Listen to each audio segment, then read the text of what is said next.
Hi all and welcome to shame games. हाँ जी, तो कैसे हो तुम लोग? आई होप बढ़िया ही होगे। तो भैया कौन है वो जो ये बोलता है कि एनिमे इज़ फॉर किड्स और लाइक एनिमे को कार्टून से कंपेयर करता है? उसे ज़रा ये वाला एनिमे दिखा देना एंड बोलना कि क्या तुम्हें लगता है कि ये जो तुम देख रहे हो ये बच्चों के कंज्यूम करने की चीज़ है? Of course not. So thumbnail में तो तुम लोगों ने देख ही लिया होगा कि आज हम किस एनिमे के बारे में बात करने जा रहे हैं, but still let me give you a little synopsis. तो आज हम बात करने जा रहे हैं ज़ॉम्ब 100 एनिमे के बारे में। सो इस समर 2023 के लिए ये सबसे प्रॉमिसिंग एनिमे है। साथ ही ये जापानीज़ वर्क कल्चर के कुछ डार्कर साइड को भी एक्सपोज करता है। अकीरा हमारा मेन कैरेक्टर है जो कि एक फ्रेशर है और कॉलेज पास आउट है, जो कि काफ़ी उम्मीदों के साथ में कॉलेज से बाहर निकला है कि वो कॉलेज से बाहर जाएगा, पैसे कमाएगा और कॉर्पोरेट लाइफ जिएगा और मज़े करेगा। लेकिन उसका बबल जो है वो बहुत जल्दी बर्स्ट होने वाला है और भी बहुत सारी चीज़ें हैं, not just this.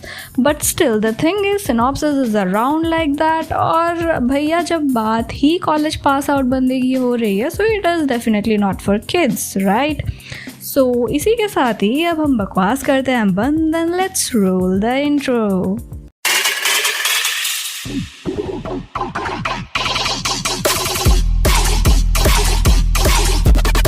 So Akira हमारा मेन कैरेक्टर है जो कि एक टिपिकल फ्रेशर है out of college. He is very hard working and वो अपनी सारी लाइफ रग्बी खेलता रहा है। ये एक ख़ास बात है क्योंकि ये एक अनअवॉइडेबल ज़ॉम्बी एपोकलिप्स होने वाला है जिसमें कि हमें इसकी रग्बी वाली जो साइड है वो देखने को मिलेगी और रग्बी खेलने की वजह से ना उसको बहुत सारी मतलब बेनिफिट्स मिलने वाले हैं ज़ॉम्बी एपोकलिप्स में। सो स्टोरी एक फ्लैट से शुरू होती है जहाँ अकीरा एक ज़ॉम्बी फिल्म देख रहा होता है जबकि उसके आसपास माइक्रोवेव रामेन रखा हुआ होता है। उसका अपार्टमेंट पूरा ट्रैश बैग से भरा हुआ दिखाई देता है।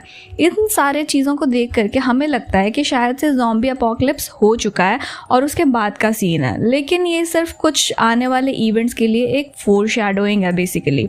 अकीरा परेशान सा लग रहा है, उसकी आंखों के नीचे हैवी बैग्स हैं और उसकी आंखों में ऐसा लगता है जैसे सोल ख़त्म हो गई है।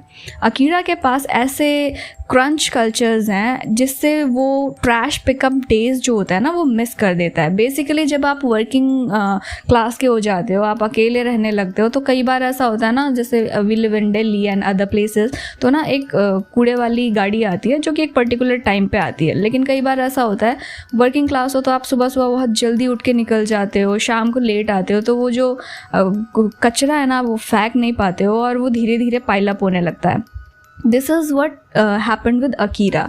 सो उसको ये जो सारा कचरा था ना वो सारा जमा करके रख रहा था वो। लेकिन फिर भी स्टोरी जल्दी ही अपने मतलब हुक का इस्तेमाल करती है और हम बहुत ही ज़्यादा मतलब इसके अंदर डूबने लगते हैं, हम बहुत ही फोकस होकर के देखने लगते हैं इनको।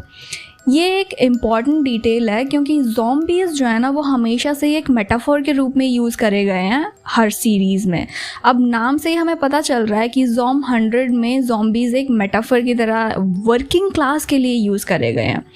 अब देखो स्टोरी का तो हमें सिनॉप्सिस नाम से भी पता चल रहा है ना कि ज़ॉम्ब 100 मतलब ज़ॉम्बीज़ होंगे, लेकिन स्टार्टिंग में इसने ज़ॉम्बीज़ को किस तरीके से वर्किंग क्लास के लिए मतलब मैनेज करने की कोशिश करी है। हमें वर्किंग क्लास ऐसा दिखाई दे रहा है जैसे कि वो ही ज़ॉम्बीज़ हैं। ज़ॉम्बीज़ जो असली हैं वो तो अब आएंगे नहीं आएंगे बाद की बात है, but just look at these people यार, इनकी आंखें देखो, इनकी हरकतें देखो, ऐसा लग रहा है जैसे कि ये लोग प्रॉपरली मतलब ज़ॉम्बीज़ बन गए हैं। शो में एक काफ़ी क्लियर डिस्टिंक्शन है जो अकीरा को अर्ली ऑन एक ज़ॉम्बी जैसा दिखाई देता है। हर ज़ॉम्बी मीडिया की अपनी एक अलग मेटाफर होती है, तो मैं सिर्फ इस स्पेसिफिक केस के लिए बोलूँगी।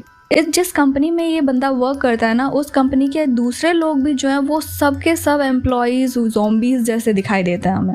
अब in the very beginning we see Akira जो है वो एक हैप्पी गो लकी टाइप का लड़का है जो अपनी नई जर्नी में सबसे मतलब अच्छी चीज़ें चाहता है, सबसे बॉन्डिंग चाहता है और बना के रखना चाहता है।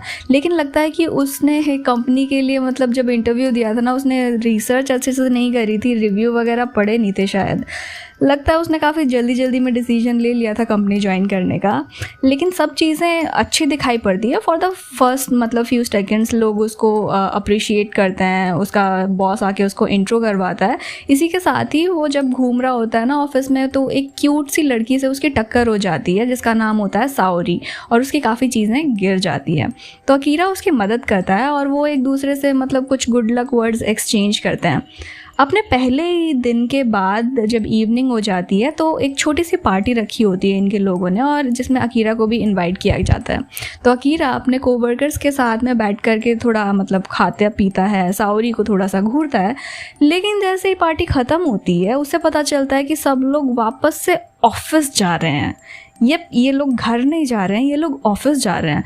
अब इसे पता चलता है कि यहाँ ऑल नाइटर्स का कल्चर है। अब ऐसा है ना, जापानीज़ कल्चर में ऑल नाइटर्स का कल्चर है, मतलब वो कई कुछ दिन उनके ऐसे गुजर जाते हैं जिनमें दिन भर भी वो लोग काम कर रहे हैं, रात भर भी वो लोग काम कर रहे हैं, घिस रहे हैं बैठ के।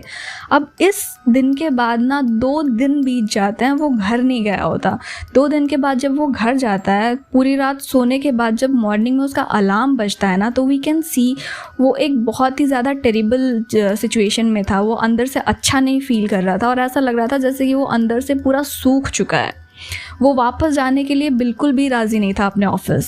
ये एक बहुत ही रिलेटेबल फीलिंग है और ये हमें अकीरा से एम्पथाइज़ करने पर मजबूर कर देती है। अब इसी तरीके से 3 साल बीत जाते हैं within a blink of eye, और हम देखते हैं कि उसकी वर्किंग कंडीशन कितनी बुरी है और वो कैसे हर दिन निकल के जी रहा है। वो मतलब इस वर्ज में है कि वो ये सोच रहा है कि वो ज़िंदगी जिए या फिर वो ऑफिस कल्चर को जिए। सबको खुश करने की कोशिश करता रहता है, चाहे वो उसे मतलब नीचे धकेल रहे हों या मतलब उसको गालियां दे रहे हों। अगर वो काम नहीं करता, ज़रा से भी गड़बड़ हो जाती है तो उसके सीनियर्स आके उसको मतलब झाड़ देते हैं, गालियां सुनाते हैं, बहुत कुछ होता है। अब दूसरी चीज़, उसको ना ऑफिस में सिर्फ एक चीज़ थी जिसकी वजह से वो ऑफिस जा रहा था, ऑफिस में थोड़ा सा खुश दिख रहा था, जो कि थी साओरी। अब एक फैक्ट और मतलब ये इन्होंने लाने की कोशिश करी है कॉर्पोरेट कल्चर की। साओरी जो है ना वो बॉस की काइंड ऑफ मिस्ट्रेस होती है, एंड हमें एक आधा सीन ऐसा भी दिखाते हैं कि ये लोग ऑफिस में ही मेकआउट कर रहे हैं एंड ऑल। सो या जब अकीरा को पता चलता है साओरी की सिचुएशन के बारे में तो थोड़ा सा हार्ट ब्रेक तो अकीरा होता ही है। अब ये जो सारी चीज़ें थी ना वो अकीरा को सुइसाइड के कगार पर पहुंचा देती हैं। लेकिन एक रैंडम थर्सडे को, जैसा कि रियल लाइफ में कभी नहीं होता, इस तरीके से अकीरा के लिए सब कुछ ऑफ ट्रैक हो जाता है और उसे पता चलता है कि एक ज़ॉम्बी अपोकलिप्स के कारण अब उसको ऑफिस जाने की ज़रूरत नहीं है, जिससे कि उसकी सारी बर्डन्स भी ख़त्म हो जाएंगी। कौन कहता है कि ज़ॉम्बी अपोकलिप्स डिप्रेसिंग और सैड ही होने चाहिए? नहीं बेटा नहीं। ज़ॉम 100 में अपोकलिप्स एक्चुअली उसके काम से हेल से ज़्यादा बेटर था। उसका काम जो था ना वो ज़्यादा हेलिश था rather than the zombie apocalypse. Show जो है वो अकीरा की पर्सपेक्टिव से कलर्स दिखाता है। जब वो बिग रिवील होता है ना कि अब ये मतलब ज़ॉम्बी अपोकलिप्स हो गए हैं, हर तरफ से ज़ॉम्बीज़ आ रहे हैं, दूसरों को मार रहे हैं, काट रहे हैं, खा रहे हैं। तुम देखोगे ज़ॉम 100 में इन सारी चीज़ों को ब्लड नहीं दिखाया गया है, कहीं पर भी ब्लड नहीं दिखाया है। अब देखो, मैंने बहुत सारे ज़ॉम्बी मूवीज़ एंड ऑल देखे हैं, एंड यू नो कि मेरा ज़्यादातर जो इंटरेस्ट है वो डार्क साइड में है एनिमे के। अब तुमने जो मेरे पिछले वीडियोस भी देखे होंगे ना, उनमें भी मैंने मतलब स्कूल लाइफ एक्सप्लेन किया है, हिगुराशी एक्सप्लेन किया है, तो वो काफ़ी गोर टाइप के हैं। उनमें ना बहुत सारा ऐसा ब्लड थर्स्ट है, खून ही खून है, ये वो और इतनी सारी चीज़ें हैं। तो फर्स्ट टाइम जब मैंने ज़ॉम 100 में देखा था कि ज़ॉम्बीज़ हैं, एक दूसरे को मार रहे हैं, खा रहे हैं, और अकीरा जो है वो भाग रहा है, वो खुशी से भागता जा रहा है, और पीछे से उसके ऐसे होली जैसा पूरा सिचुएशन बना दिया था, लाल पीले हरे नीले रंग के ब्लड को दिखाया था उन्होंने। तो it is kind of fun, और इट ऑल्सो डिपिक्ट्स कि भाई ज़ॉम्बी अपोकलिप्स से ज़्यादा हेलिश थी अकीरा की लाइफ। एंड इसी के साथ ही फर्स्ट एपिसोड तो यहीं ख़त्म हो जाता है, बट ये काफ़ी क्यूट प्रमाइस है पूरे मतलब सीरीज़ का, एंड आई रियली थिंक कि ज़ॉम 100 कुड बी अ हिट। जिस तरीके से JJK एंड मुशोको दोनों ने ग्रेटनेस प्रॉमिस करा था, उसी तरीके से हम ज़ॉम 100 की इस फर्स्ट एपिसोड से ही काफ़ी ग्रेटनेस को एक्सपेक्ट कर सकते हैं। अब देखो, एनिमे का स्टाइल जो है और एनिमे का जो स्टोरी लाइन है वो तो अच्छा है, एनिमे स्टाइल भी काफ़ी मतलब प्रॉमिसिंग है। इट्स लाइक कि you're watching a new gen animation.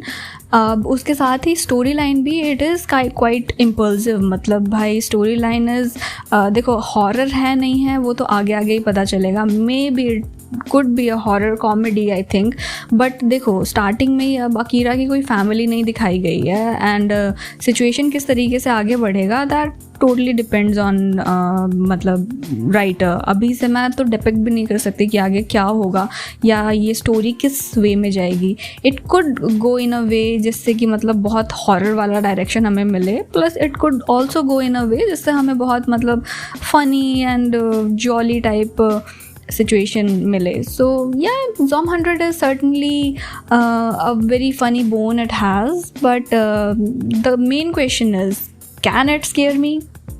So with this अब हम मिलेंगे my next video, तब तक के लिए bye.